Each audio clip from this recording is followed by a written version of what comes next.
At 1:46 in the morning, a woman dialed 911 with shaking hands. She didn't scream. She didn't cry. She whispered, barely loud enough to hear, "There's someone here." The operator tried to keep her calm, tried to ask where she was, but before help arrived, the line went silent. No goodbye, no explanation. When police reached the address, the woman was gone. No broken doors, no signs of violence, no evidence of a struggle, just an empty home and an open emergency call. Tonight on Crime Stories USA, we tell the story of the woman who called 911 and disappeared. Welcome to Crime Stories USA, home of suspenseful crime mysteries. If you enjoy stories that keep you guessing, subscribe now, because a new mystery arrives every week.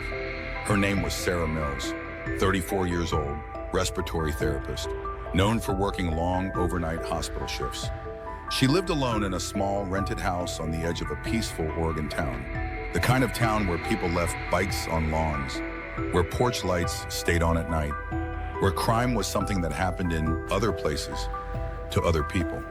Sarah was practical, organized, cautious. She double-checked locks. She set alarms. She carried pepper spray on her keychain. Her friends described her as independent, quiet, responsible. No known enemies, no dangerous ex, no dark secrets. Just an ordinary woman living an ordinary life. Until the night she vanished. On Tuesday night, Sarah finished a 12-hour shift. She joked with co-workers, clocked out at 12:18 a.m., walked to her car. Security cameras showed nothing unusual. She drove home, stopped once at a 24-hour grocery store, bought milk and bread. Receipts confirmed the time, 12:41 a.m. By 1:05 a.m., she pulled into her driveway. She carried groceries inside, locked the door, turned on the kitchen light. Everything about that night looked perfectly normal, right up until 1:46 a.m. Investigators later reconstructed her final hour. Milk in the fridge, sandwich half eaten, shoes placed neatly by the door. Her phone sat on the coffee table. A late-night sitcom paused on screen. Nothing out of place. No overturned furniture. No broken glass. No open windows. A peaceful house. Until the moment Sarah picked up her phone and dialed 3 numbers. 911. The emergency dispatcher answered. "Operator. 911, what's your emergency?" Sarah's voice came through, quiet, controlled, but terrified. "Sarah, there's someone in my house." "Operator. Ma'am, are you safe right now?" Sarah. "I don't know, I heard breathing, not mine." A long pause. The operator asked for her address. Sarah gave it, slowly, carefully, as if afraid of being overheard. "Operator, help is on the way. Stay on the line with me." Another pause, a soft sound in the background, a floorboard shifting. Sarah whispered again, "Sarah." "Oh no, it's moving." The line went silent. Officers were dispatched immediately. 6 minutes, that's all it took to reach her home. 6 minutes, from call to arrival. But when they got there, Sarah Mills was gone. The first officer stepped onto Sarah's porch at 1:52 a.m. The porch light was on. Moths circled lazily around the bulb. Everything looked peaceful. The front door was unlocked. Not forced open, not damaged, just unlocked. Officers entered, announcing themselves loudly. "Police, if anyone's inside, make yourself known." No response. Room by room, they cleared the house. Kitchen, empty. Living room, quiet. Bathroom, empty. Bedroom, bed neatly made. No one hiding. No struggle. No sign Sarah had ever been afraid. But on the coffee table, her phone, still connected to the 911 call.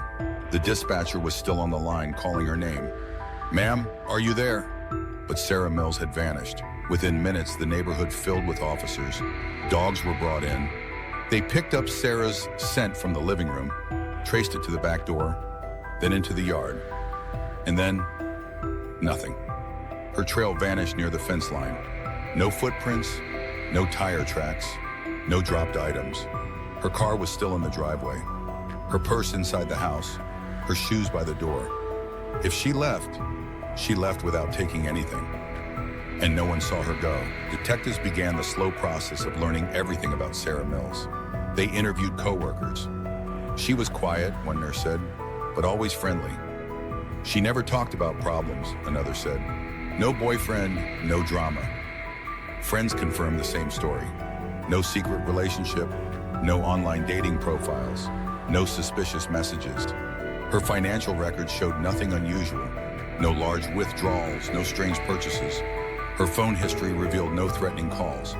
Sarah appeared to be exactly who she seemed, a normal woman, living a normal life, until the moment she made that call. Then investigators found something, a partial fingerprint, on the inside of Sarah's bedroom window. Not hers, not any officers, not in any criminal database.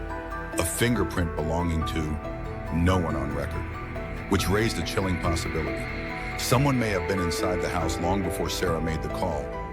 Watching, waiting, already there. 3 weeks later, police received a development. Sarah's phone, still held as evidence, received a voicemail from an unknown number. No greeting, just breathing. Then a low whisper, "You should have stayed quiet." The number traced to a prepaid phone purchased with cash at a gas station 2 towns away. Security footage showed the buyer, a hooded figure, face never visible, gender unclear, age unknown. The phone was later found discarded in a roadside trash bin. No fingerprints, no DNA. Another path, ending in darkness. With no evidence of forced entry, no body, no suspect, theories spread. Some believed a random intruder entered that night. Others believed something more unsettling, that Sarah was not alone in the house, long before she ever dialed 911. That the breathing she heard was real, and when she whispered into the phone, she was already being watched. Months passed, then years. No arrests, no remains, no closure. Sarah Mills officially became a missing person case with no answers. All that remains is a recorded emergency call, a whisper in the dark, and an empty house that never explained what happened inside. If this mystery kept you listening to the end, subscribe to Crime Stories USA. And remember, sometimes the most terrifying stories are the ones that end in silence.